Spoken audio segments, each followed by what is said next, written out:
아멘.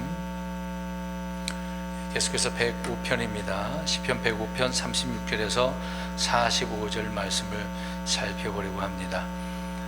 출애굽의 그 과정에서 행하신 주님의 행하신 그 일들을 기록을 하고 있는데요. 1절부터 또 다시 한번 말씀드리면 주께 감사하고 주의 이름을 부르고 또 찬양하고 또 알리고 능력을 구하고 또 주님의 법규들을 규범들을 기억하라 라고 말씀을 하고 있습니다.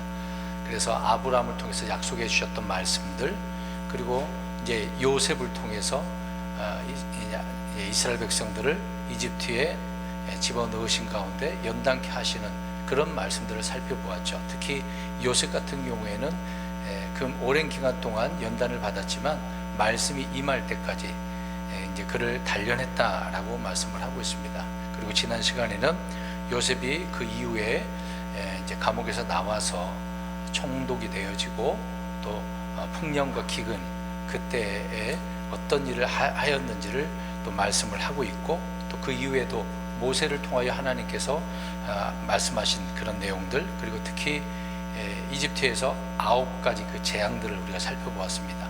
오늘은 이제 36절에 10번째 재앙이 기록되어져 있죠. 어쨌든 이스라엘 백성들이 이집트에서 종살이를 했고 압제를 받았다라고 하는 사실을 우리는 잘 알고 있습니다.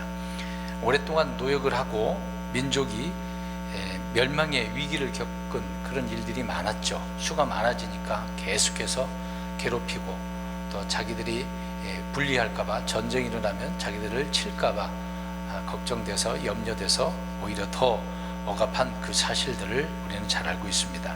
그런 가운데 주님께서는 이스라엘 백성들에게 찾아오셨죠. 아브라함에게 약속하신 그대로 그들을 구출하시고 약속의 땅으로 인도하신 그런 내용들을 우리가 잘 알고 있습니다. 실제 이제 이집트에서 가나안 땅까지는 그렇게 먼 거리가 아니거든요. 이제 고센 땅에서 이제 예루살렘으로 가나안 그 지역으로 가려면은 한 550km 정도 된다고 합니다. 550km 그러면은 우리나라가 지금 서울에서 부산까지 420km거든요. 좀 더 되겠죠. 근데 해안선을, 지중해 위에가 지중해잖아요. 그 해안선을 따라서 가게 되어지면 320km밖에 되지 않는다고 합니다. 그러면은 금방 갈 수도 있는 거잖아요. 근데 그 거리에서 가는 길을 따져보면은 나이 든 사람이 가면 한 10일 정도, 좀 천천히 가면 15일 정도. 근데 아이들이 많았잖아요. 그 짐승들도 있었고, 그러기 때문에 아무리 잡아도 30일이면 가는 그런 거리였단 말입니다. 근데 우리가 알다시피 몇 년이 걸렸습니까? 40년. 그들의 불평과 원망이 있었죠. 정탐군의 그 잘못된 보고, 그런 문제로 하나님은 정탐 일을 10년이라고 하는 것을 더 붙여가지고, 그러니까 하루를 1년이 되겠죠. 40년 동안 그들은 뺑뺑 돌아가면서 헤매고 있는 그런 사실들을 우리가 알 수가 있습니다. 근데 하나님께서 그렇게 하신 이유가 또 하나 더 있었습니다. 출애굽기 13장 17절 가서 보게 되어지면 이제 바로 갈 수 있는데 그렇게 하나님 삥 돌려버렸단 말입니다. 전쟁을 보면 그들이 다시 이집트로 돌아갈까봐 그랬다라고 말씀을 하고 있습니다. 나오자마자 바로 갈 수도 있는데 그렇지 못한 이유가 이런 부분이 있었던 거죠. 왜 그러냐면 이미 가나안 땅에는 가나안 족속들이 살고 있었는데 이스라엘 백성들이 그 많은 수가 오게 되어지면 그들이 겁먹어서 오히려 전쟁을 하고 싸우려고 하기 때문에 그러겠죠. 자기들이 이제 자기 땅을 빼앗길 수도 있으니까 이제 그런 문제가 있었던 것입니다. 어찌됐든 이스라엘 백성들은 아직 전쟁할 줄 몰랐기 때문에 하나님은 그들을 돌아가게 하셨다라고 하는 내용들을 우리가 잘 알고 있습니다. 어찌됐든 이스라엘 백성들은 그렇게 있다가 고센 땅에서 나중에 홍해 바다를 건너가게 되어집니다. 뒤에는 이집트의 군사들이 쫓아오고 있었습니다만은 그럼에도 하나님께서는 그들을 마른 땅으로 건너가게 하신 일들을 알 수가 있죠. 그러면 한번 생각해 보세요. 이집트에 나왔으니까 이제 해방됐잖아요. 노예에서 이제 자유의 몸으로 나오게 됐으니까 얼마나 기쁘겠습니까? 정말 기쁘겠죠. 그래서 사도 바울이 고린도전서 10장에 나와 있는 것처럼 구름과 바다 속에서 그들이 침례를 받았다, 이제 구원받았다, 그런 식으로 이제 설명을 하고 있는 것입니다. 근데 해방을, 자유와 해방을 얻긴 얻었는데, 그럼 그 이후의 삶은 어떻겠습니까? 광야 생활이라고 하는 것이 있겠죠. 근데 광야에는 이제 이집트 사람도 없고 파라오도 없고 억압하는 자도 없고 이제 노역하는데 감독관도 없고 매질하는 사람도 없고 얼마나 좋아요. 굉장히 좋지 않습니까? 근데 우리가 성경 읽어보면 그들이 이제 자유를 얻었으니까 와 정말 행복하다, 감사하다, 하나님께 영광 돌린다, 뭐 하나님께 뭐 제사를 지내자, 희생물을 드리자, 그런 것을 온데간도 없이 그 광야 기간 동안에 계속해서 어떻게 합니까? 원망하고 불평하고 모세에게 막 삿대질하고 다시 돌아가자 그렇게 합니다. 그러면 이집트 군사 적은 없는데 어떤 적이 생긴 거예요? 스스로의 그 내부적인 그 내 안에 있는 적을 맞닥뜨릴 수밖에 없었던 거죠. 외부의 적들, 원수들, 그런 원수들이 없어지자 이제는 속에 있는, 흔히 이제 사도 요한이 말하고 있는 것처럼 육체의 정욕, 안목의 정욕, 인생의 자랑, 막 죄의 정욕, 탐욕이 쏟아져 나오는 거죠. 그러니까 이집트에서 먹었던 거, 막 먹을 것, 그런 거 생각나잖아요. 그들이 막 섬겼던 거, 그들이 원했던 그 신들 얼마나 많았겠습니까? 우상들. 이런 문제가 생겼던 것입니다. 다른 말로 표현한다면 내 안에 있는 나 자신의 속에 있는 자아가 있는 거죠. 늘 이거하고 저하고 앞으로 가나안 땅에 들어가면 그런 적들이 있을 거 아닙니까? 그 문제가 원수들만 있는 게 아니라 내 원수까지 있기 때문에 막 이중고가 생긴 거죠. 그런 부담감들이 많이 있는 겁니다. 이걸 우리가 생각해 보면 우리도 역시 우리가 겪고 있는 신앙생활, 영적 생활이 이런 부분이거든요. 이제 예수님 믿고 구원받으면 이제 그런 문제들이 막 생기게 됩니다. 알게 되고 깨닫게 되어집니다. 성경 읽으니까 이건 잘못됐구나, 조심해야 되는데, 세상과 멀어져야 되는데, 친구가 돼서는 안 되는데, 또 그 사랑했던 것들, 정욕들을 다 없애버려야 되고, 뒤돌아서야 되고, 더 이상 그들과 같이 갈 수 없고, 굉장히 고민됩니다. 그럴 때는요. 그렇게 사랑했던 건데 그걸 원수처럼 여겨야 되니까 어떻게 하겠습니까? 그러니까 그걸 제대로 견디지 못한 사람들은, 그렇죠, 자신의 그 연약함 때문에 다시 옛날로 돌아가는 경우가 많습니다. 그 교회 다니려고 편하려고 다니려고 했는데 더 힘들구나. 그래서 옛날로 돌아가는 경우가 많습니다. 그러니까 여전히 자기 자신과 싸워야 되는 그런 문제가 남았습니다. 그러나 우리가 십자가를 생각해 보면 나의 자아까지라도 십자가에도 어떻게 해야 되죠? 그렇죠, 못 박아서 죽어야 돼. 거기서 십자가는 죽는 거거든요. 거기서 살아있는 게 아니야. 죽어야 돼. 나 자아까지, 내 속에 있는 정과 욕심까지 십자가에서 처리해야 된다는 얘기입니다. 그러니까 십자가에서 처리하기 전까지는 어디에서 무엇을 해도 평안이 없어요. 늘 불안해. 이집트에서 또 나왔던 이스라엘 백성들처럼 금단 현상이 일어나는 거야. 이거 어떻게 하지? 불안해. 막 죽겠는 거야. 그래서 돌아가고 싶은 거죠. 그럼에도 불구하고 하나님께서는 그들을 구름 기둥과 불 기둥으로 인도하신 것을 보게 되어집니다. 그럼에도 계속해서 불신에 빠지고 있는 거죠. 도대체 왜 이런 문제가 생기는 걸까? 마음의 문제가 큰 거죠. 아까 우리 자매님 그런 얘기 했겠지만 안 나오는 이유가 다 핑계거리예요. 내가 과거에 무슨 시험 받은 거, 나 안 좋은 거 보고 그래서 나 교회 안 나가. 다 마음의 문제예요. 구실 삼는 거죠. 나가기 싫어서. 정말 예수 믿고 구원받으면 교회 나올 수밖에 없습니다. 주님이 사모하게 되어지고 성경이 어떤 의미인지를 막 공부하고 깨닫고 싶고 그러는 거예요. 근데 이런 문제가 마음의 문제, 자아 문제 때문에 고달픈 거죠. 그래서 하나님께서는 그들을 낮추시려고 시험하셨다라고 이야기를 합니다. 가나안 족속들을 남겨뒀다라고 표현도 하는 거죠. 그런 문제들이 있었다는 것을 우리가 알고 한 절씩 살펴보겠습니다. 36절. 그분께서 또한 그들의 땅에 있는 처음 난 모든 것, 즉 그들의 모든 기력이 으뜸인 것을 치셨도다. 10번째 재앙을 말씀하고 있네요. 흔히 이제 장자 재앙이라고 하지 않습니까? 이 재앙은 이집트의 땅에 있었던 처음 난 모든 것을 하나님께 치셨다는 얘기예요. 사람만 친 게 아니라 짐승들도 다 쳤다는 거죠. 모든 첫 것은 다 그렇게 치신 것입니다. 주님께서 모세를 파라오에게 이렇게 보내셔서 제일 먼저 주신 경고가 이 장자재앙의 재앙입니다. 나중에 이렇게 할 거야 라고 10번째 가서 이걸 말한 게 아니라 이미 먼저 이것부터 하나님께서 말씀해 주셨던 거예요. 어마어마한 거예요. 이 말씀이 출애굽기 4장 22절 23절에 나오거든요. 모세가 제일 먼저 가서 이 말씀을 하나님께서 전하라고 하셨기 때문에 선포한 내용인 거죠. 이제 그 앞에 있는 것은 그냥 맛배기로 보여준 거예요. 어떻게 보면 10번째 재앙이 앞에 있는 9가지 재앙보다 어떻다는 얘기예요. 엄청난 아주 충격을 받은 거죠. 엄청난 아주 고통이었다는 것을 알 수가 있습니다.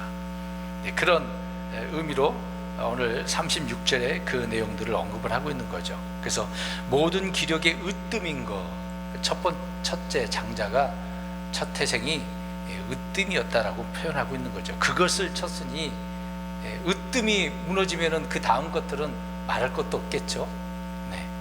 37절입니다.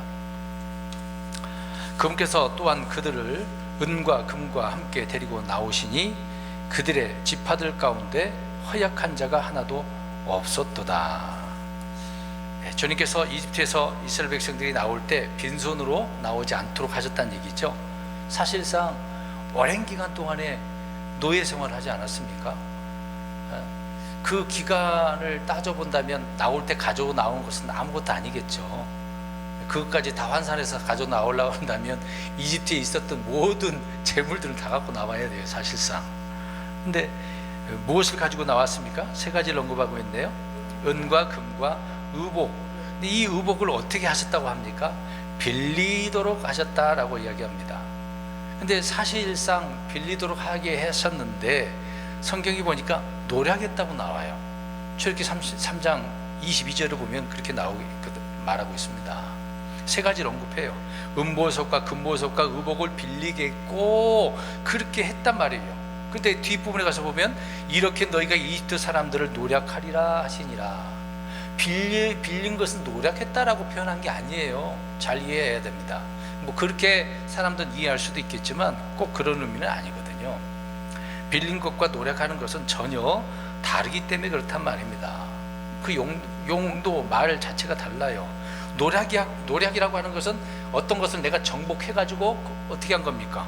빼앗은 거죠. 승리한 결과로 취한 게 노력이라는 의미거든요. 근데 빌린다는 것은 무엇이겠어요? 언젠가는 내가 빌렸으니까 갚겠다, 빚이란 얘기죠. 근데 사실상 빌렸는데 무슨 계약서 썼어요? 언제 갚겠다, 얼마 갚겠다, 뭐 이자, 채무관계 그런 건 아니잖아요.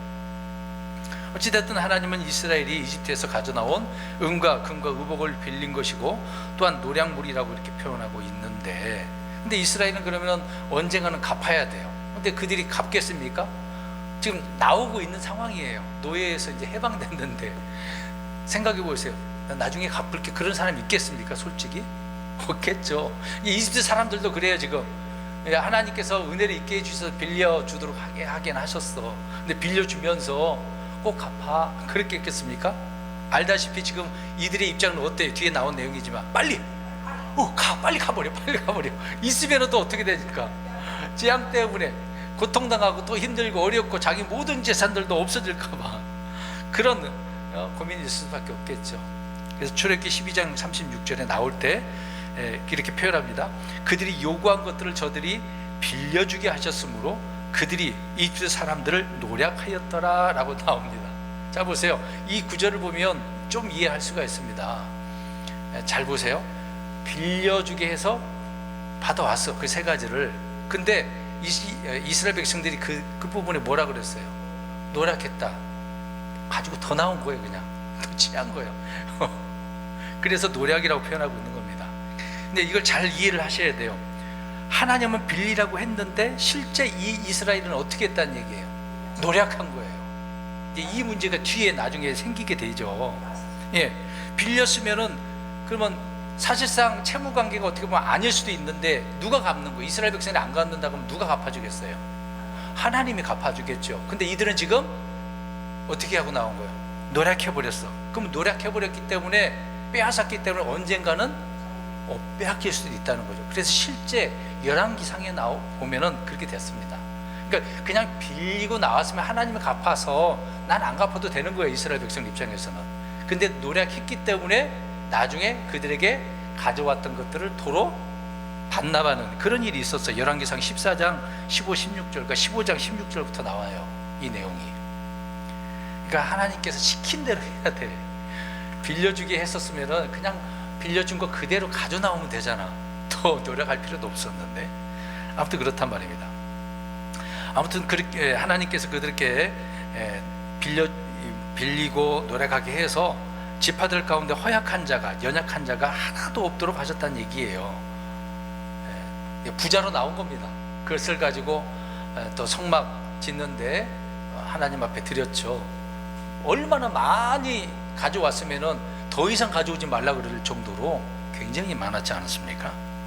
엄청난 일들이죠. 이런 일이 어느 나라에 이런 일이 있겠습니까? 전무후무한 그런 놀라운 일들을 말씀해 주고 있었던 거죠.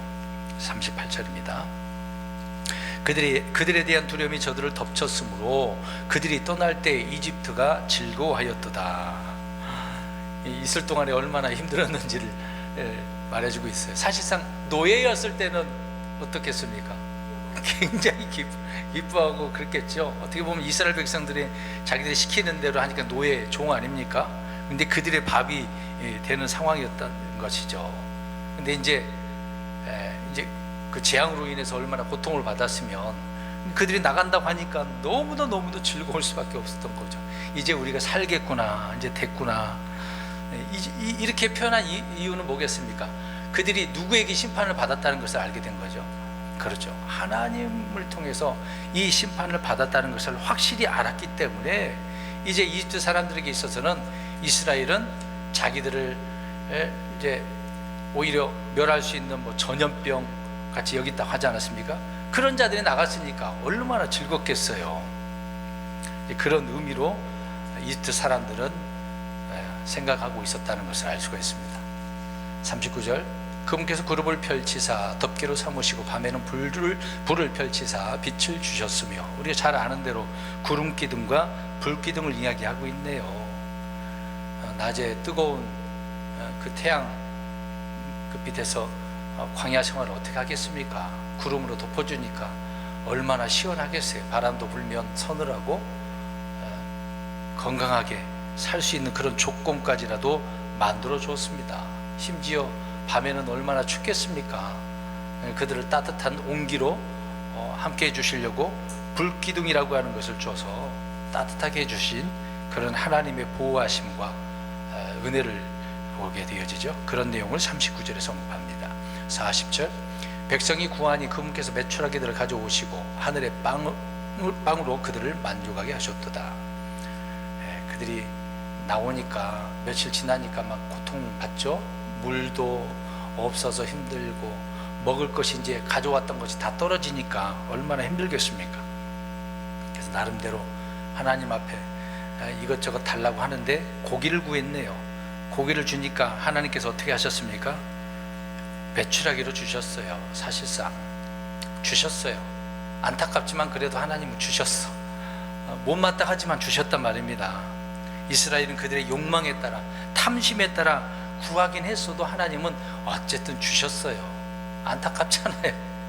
그들을 아시니까, 이집트에서 살았던 그 정신, 그들의 생각들을 다 알고 계시는 분이기 때문에 주셨습니다. 메추라기가 진영 사방으로 뭐 이편 저편 뭐 하루길 이틀 정도 갈 정도로 쌓아져 있으니까 얼마나 풍성하게 먹었겠어요. 높이는 2큐빗이라고 그랬거든요. 1큐빗이 45cm에서 50cm 되거든요. 50cm만 잡아도 얼마겠습니까? 2큐빗이니까 1m잖아요. 엄청나게 쌓인 거예요. 이 정도면은 풍성하게 먹은 거죠. 이 내용은 우리가 이제 106편에 우리가 또 살펴보게 되는 그 내용이 있으니까 그 부분을 거기 가서 자세히 살펴보기로 하고요. 하늘의 빵으로 그들을 만족하게 하셨다. 우리가 잘 아는 대로 만나를 내려주신 거죠. 만나, 이게 뭐야? 라고 하는 뜻이죠. 이 만나를 그들은 40년 동안 먹게 되어진 것을 보게 되어집니다. 이 만나를 먹었을 때 처음에는 배가 고파서 먹었겠지만 계속 먹다 보니까 푸석푸석하고 마음이 안 들어 질리죠. 이걸 계속 먹어야 되잖아요. 언제까지 먹어야 돼요? 몇 년을? 예, 40년. 40년. 여러분, 이게 쉬운 일이 아니거든요. 밥하고 뭐 김치만 있으면 된다. 사실 저도 그렇게 말한 적도 있습니다. 그러나 시간 지나 보면은 질리죠. 어떻게 그것만 먹습니까? 질립니다, 질려. 또 그거를 다양하게, 뭐 김치도 다양한 김치가 있으니까 요리해서 먹을 수도 있겠죠. 근데 만나 그냥 빵빵해서 뭐라 그러죠? 뭐 소스 뭐라 그러죠? 스프 같은 게 그렇게 만들어서 네, 여러 가지로 이제 만들어서 먹을 수는 있겠죠. 어찌 됐든 그 오랜 기간 동안에 좀 먹은 거예요. 한 1년도 아니고 2년도 아니고 한 몇 개월 된 것 같지는 모르겠네요. 계속 그것만 먹으니까 불평이 또 나올 수밖에 없었겠죠. 근데 그 만나가 요한복음에는 누구라고 합니까? 예수님. 하나님께서 보내신 자라고 또 나오지 않습니까? 예수님을 상징하고 있었다. 이 말을 들은 제자들이 뭐? 예수님이 살을 먹어? 식인종처럼 생각한 거죠. 그런 의미가 아니었는데도 불구하고 영적인 말씀을 육적으로 알아듣는 사람 얼마나 많습니까? 이스라엘 백성들이 광야에서 그런 거죠. 얼마나 육신적인 것이었으면 그렇습니까? 생각이 영적이지 못하니 육신적인 사람은 늘 이렇게 불평할 수밖에 없는 겁니다. 눈에 보이는 것만 다 아니까 그러겠죠. 41절, 그분께서 반석을 여시며 물들이 솟아나 마른 곳에서 강같이 흘렀으니. 예, 반석을 여셨어요. 반석을 치게 하셔가지고 물이 솟아나게 하셨던 거죠. 사실 광야에서 물이 없다고 한다는 것은 죽는 일입니다. 사형선고나 마찬가지죠.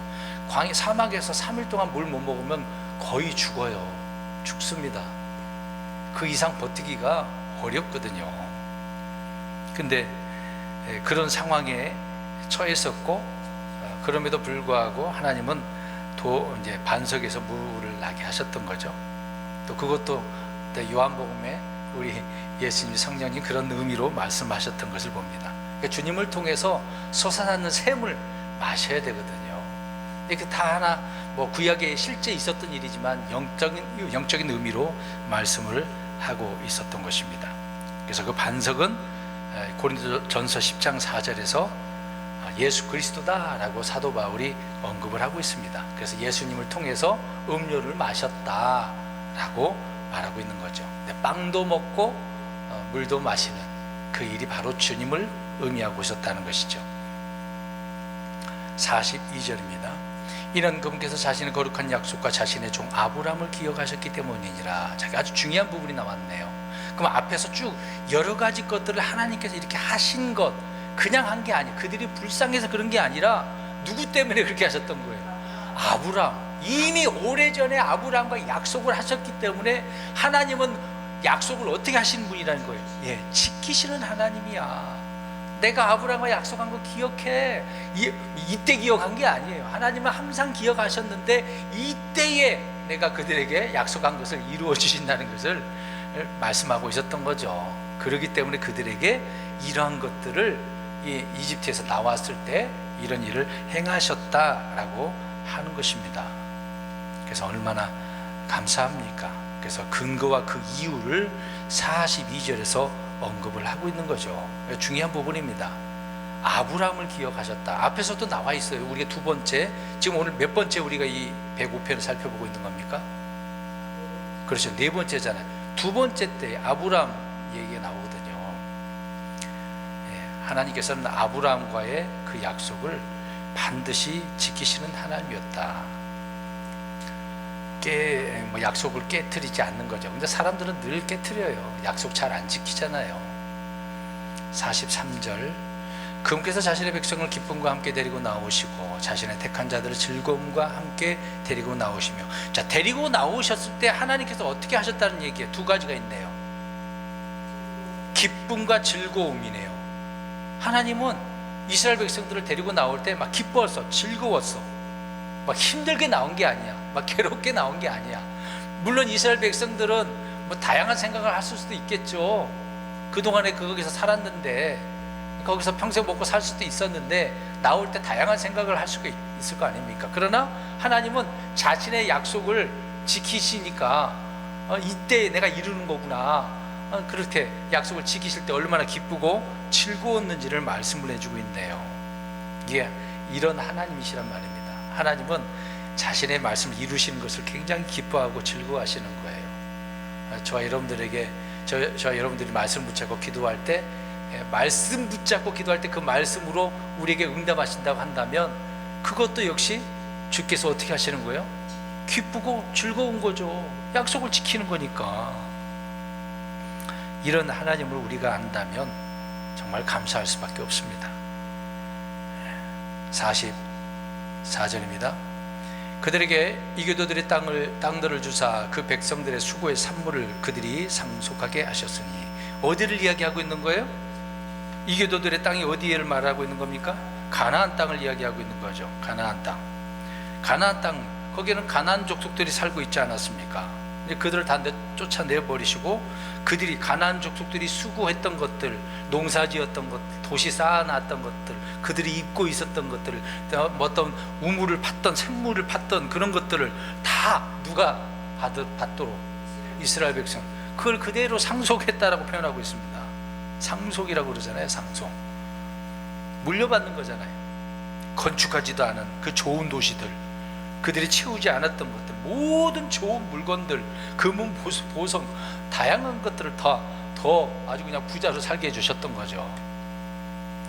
그들이 파서 만든 우물도 아니고 파지 아니한 우물을 주셨다고 이야기합니다. 그들이 가꾼 포도원도 올리브 나무도 아니었는데 그들이 오히려 들어가서 바로 먹고 배부르게 하셨다라고 합니다. 하나님께서는 하나님의 자신의 것을 이렇게 값없이 주신 건데, 그것을 이스라엘 백성들은 그냥 어떻게 하기만 했던 거예요? 받은 거예요. 받기만 한 거예요. 선물을 주면 받으면 되는 거거든요. 사실상 한번 생각해 보세요. 저 태양, 달, 지구, 어떤 우리가 산에 있는 흐르는 물, 샘물, 그 우리가 그렇게 만들 수 있습니까? 할 수가 없죠. 하나님이 만드셔서 하나님의 것을 가지고 주신 것이거든요. 이스라엘 백성들에게 그렇게 하신 겁니다. 주신 것 받을 때 감사하고 영광 돌리고 그러면 되는데, 교만하게 인색하고 은혜에 보답도 안 하면 있는 것도 하나님 어떻게 하시겠습니까? 그렇죠. 빼앗아 버려요. 고마울 줄 모르는 사람들에게 그렇습니다. 어찌됐든 우리가 이걸 생각해 보면 지금도 우리에게 적용해 보면 마찬가지죠. 우리 그리스도인들 정말 하나님 앞에 감사하셔야 돼요. 이 세상의 모든 건 다 주님의 것이에요. 우리가 먹고 사는 거, 환경들 다 하나님 그렇게 해주신 거예요. 불평하지 말고 원망하지 말고 주어진 그대로, 내게 주어진 대로, 사람마다 다 달라, 주어진 대로 감사하고 인정하시고 영광 돌리고 그렇게 사셔야 돼요. 불평하셔서는 안 돼요.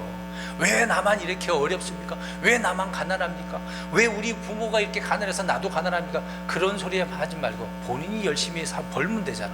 벌지도 않으면서 배우지도 않으면서 그냥 물려받고 얼마 되지 않는 거 그거 갖고 살려고 하면 그러면 안 되는 거죠. 노력하면 되는 거 아닙니까? 일하지 않는 자는 어떻게 하라 그랬어요? 먹지 마라. 일하라는 거잖아요. 근데 우리나라 과거의 새마을운동 정말 대단한 거 아닙니까? 원래 저 가나안 농군학교에서 배운 거거든요. 저도 거기 가서 3일 동안 훈련 받았는데, 야 세상에, 그때서부터 배운 거 지금까지 써먹고 있습니다. 치약 많이 안 짜요. 조금만 짜도 된다고 해갖고 지금도 그렇게 짜서 해요. 잘 닦이는데요. 기본적으로 그렇게 가르쳐요. 거기서는요. 아끼라고, 근명선실하라고, 열심히 일을 하라고. 성경이 그렇게 말하니까 그 가나안 농군학교 그 당시에 초대 회장이 교장이 김용기 장로님이었습니다. 김용기. 대단한 분이었어요. 그 아들이 김범일이었어요. 세 번째 그 다음 모르겠습니다. 아무튼 그분들은 대단했던 거예요. 말씀을 실천한 사람이었거든요. 그래서 우리나라가 그것을 보고 새마을운동했으니까 얼마나 부강했습니까? 좀 곁길로 나갔지만 하나님이 주신 거 그냥 그걸로 끝내지 말고 더 최선을 다해서 남겨야죠. 그러니까 달란트 문화도 그러잖아요. 하나 줬으면 어떻게 해야 돼? 차라리 내가 못하겠으면 어떻게라도 해야 돼요. 그렇죠. 맡겨서 은행에서 맡기고 벌면 되잖아. 다른 편을 어떻게 투자한 거 아닙니까? 어떻게 보면은요. 머리를 좀 그렇게 돌리면 될 거 아니에요. 나는 빌어먹지도 못하고 일도 못하면 그렇게라도 할 수 있어야 되는 거 아니에요. 근데 그렇게 하지도 않고 땅에 묻어놓기만 하면서 얼마나 게으릅니까? 하나님은 그런 사람을 좋아하지 않죠. 어찌됐든 이스라엘 백성들은 노력하지도 않았는데 다 주셨어. 가가지고 열심히 잘해서 하나님 앞에 11조도 드리고 헌물도 드리고, 그게 올바른 거였던 거잖아요. 근데 그렇게 했어요, 안 했어요? 안 했다는 게 이게 문제예요. 주님이 주신 거 우습게 알아서 그래. 가볍게 여겨서 그러는 거예요. 정말 하나님이 우리에게 주신 것들은 정말 값진 거예요. 소홀히 여겨서는 안 되거든요. 그러니까 고마울 줄 모르는 사람들은 결국 끝에 가서는 다 없어지는 겁니다. 마지막 45절, 이것은 그들이 자신의 법규들을 준수하고 자신의 법들을 지키게 하려 자신의 법들을 지키게 하려 하심이로다. 너희는 주를 찬양하라. 하나님의 법들을 어떻게 하기 위해서? 준수, 지키게 하려고 쭉 주신 것들 이렇게 해놓고서도 더 말씀을 잘 지키라고 주신 거잖아요. 힘들면 또 힘들다고 안 할 거 아닙니까? 근데 잘 좋게 해놨는데도 더 안 하는 거 보니, 그러니까 결국은 어떻게 됩니까? 하나님께 뭘 들으셔요? 채찍, 매를 들 수밖에 없죠. 이렇게 다 줬는데도 그것도 간수도 못하고 주님의 말씀들을 지키지 않는다면 하나님이 가만히 있을 수는 없잖아요. 어찌됐든 은혜를 베풀어 주셨으면 그 은혜를 누릴 줄도 알아야 돼요. 그 은혜를 또 보답하려면 어떻게 내가 무엇을 해야 될까? 그것도 중요하지 않겠습니까? 오늘날 우리가 값없이 주어진 은혜, 얼마나 우리가 복음 전하면 그냥 받는 거잖아요. 뭐 노력할 필요도 없잖아요. 구원에 대해서는 주님이 그냥 다 줬어. 예수님이 다 하셨어. 얼마나 값진 것입니까? 근데 그걸 값없이 우리에게 주었는데 굉장히 가볍게 여기죠. 구원 받았으면 다 된 것처럼. 그러니까 교회도 안 나오고 자기 나름대로 하고, 나 성경 읽어, 기도해. 진짜 하는지 모르겠습니다만은 그걸 어떻게 믿어요? 어떻게 믿어?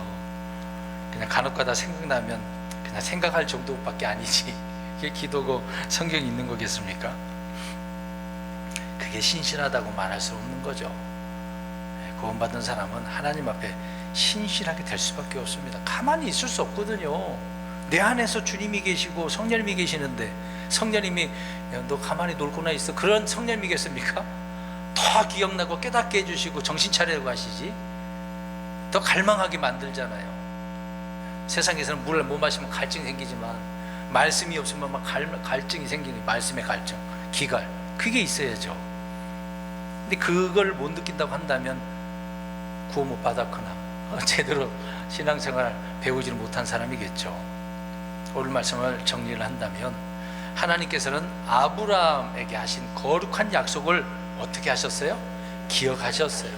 기억하셨기 때문에 그들에게 이집트에서부터 나오면서 들어가면서 다 해줬어. 다 해줬어. 심지어 이제 이런 표현까지 죄송합니다만, 아기들 태어나면 엄마 부모가 어떻게 합니까? 똥오줌을 다 해결해 주셔. 하나님 그런 정도로 다 해주신 거야. 또 먹여주셨어. 또 먹여주셨어. 이거 받아 먹어라, 그럴 정도 해주셨어. 얼마나 감사합니까? 하나님의 기억하신 것은 놀랍습니다.